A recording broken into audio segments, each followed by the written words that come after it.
Today, I want to talk about why seven-figure earners hit a plateau where no amount of strategy seems to work.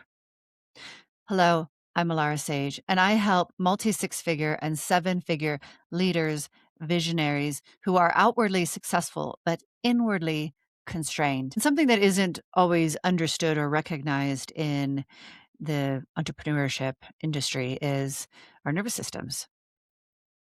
You can build a multi six-figure, seven-figure business, but when you reach a plateau, oftentimes it's not actually an external issue, it's an internal one. This is where your nervous system has reached its capacity of stress, its capacity to hold a certain intensity.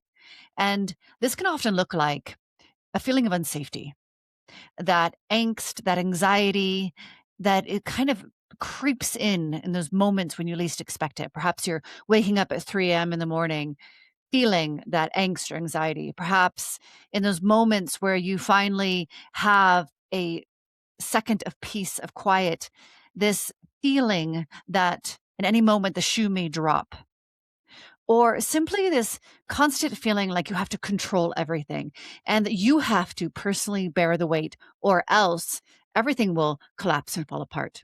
These are all quote unquote symptoms of when your own nervous system, when your own internal sense of safety and stability is maxed out and you have no more bandwidth. And this is actually causing your business a lot more suffering and a lot of cost, quite frankly. So, what do we do about this? Well, today I want to go over the three pillars, the importance of how, as a seven-figure earner, you can identify and move out of this problem. So, the first pillar is load bearing capacity. Just like with any building, every material of that structure has a load bearing capacity. And if the load outgrows that capacity, the material will bend or break or deform. This is the same as our ability to handle stress and intensity, as well as levels of power and wealth. So, when your nervous system took you just so far, maybe it took you to the first 100K or the 500K mark, or perhaps the first seven-figure mark for yourself, but you're reaching this place where you're feeling this internal struggle. This is where you are reaching that internal capacity of your nervous system. So, this is about understanding that you have to draw your awareness back to your nervous system and understand that you have reached your capacity. Some people call this burnout, but it's really not about resting and stopping what you're doing. It's about building up more internal capacity. Because let's face it, most ambitious leaders don't really want to slow down. They don't want to stop. They don't even, care to self-care in that exact way of taking rest, right?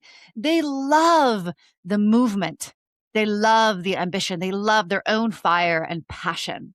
So instead of slowing down, you can build up that internal capacity. My favorite way to do this is through breath work. Breath work automatically activates your vagus nerve and it shifts you out of dysregulated states of your nervous system into regulated states of your nervous system.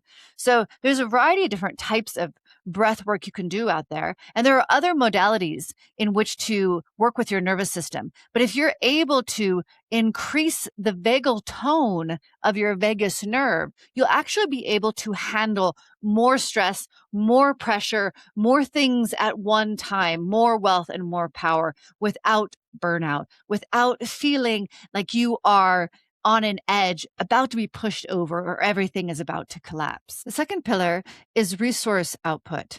This is where you have the awareness and you describe whether you are in survival output or if you are in sovereign output.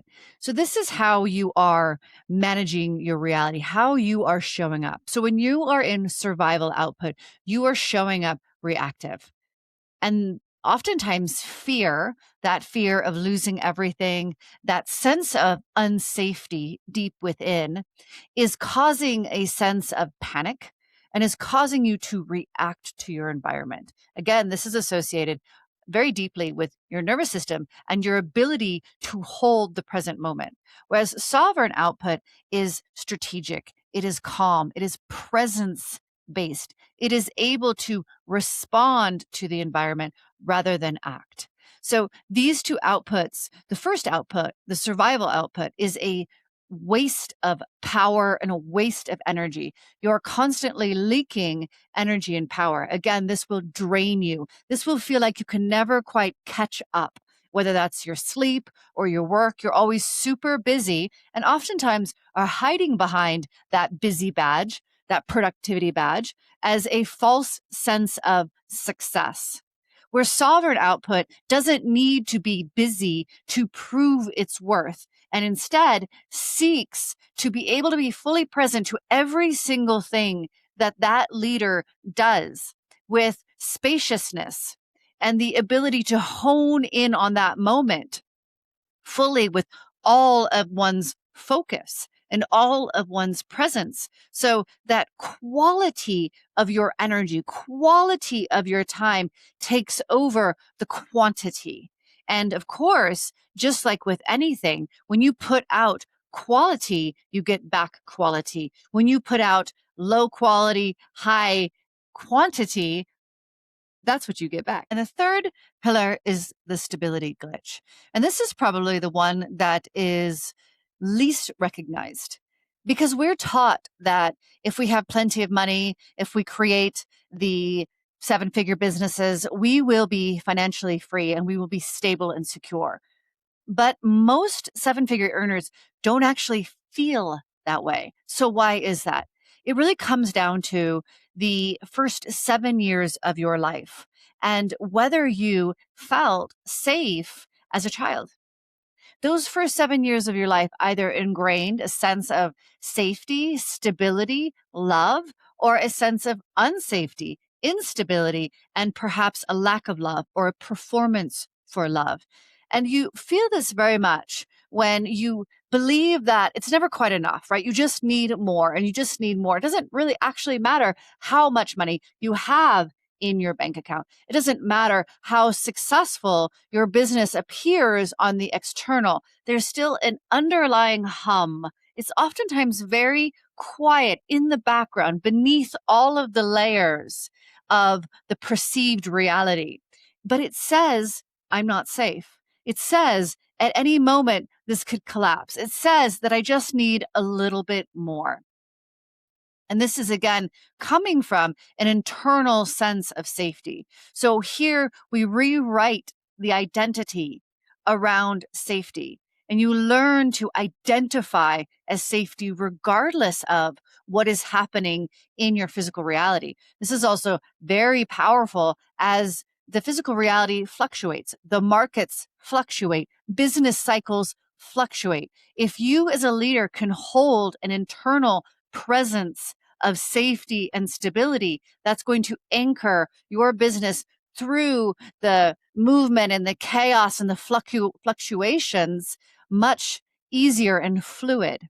So this is probably one of the most important. I've worked with multiple seven-figure earners who have felt this. They didn't feel like they could stop, that they could slow down, even when they were ready to, even in their later years when they built the legacy and they really desired to step back and spend more time with their family, spend more time doing whatever they wanted to do, but they couldn't let go because of this internal feel that everything would collapse, that they would lose everything. That all comes down to an internal sense of safety. So if you can recognize yourself in one of these pillars, let alone two or three, then again, the issue that is blocking your business is not about your business. It's not about the structures. It's not about the offers. It could very well be your own internal capacity, your nervous system, your internal beliefs around safety and security. And you shift these, you expand and anchor in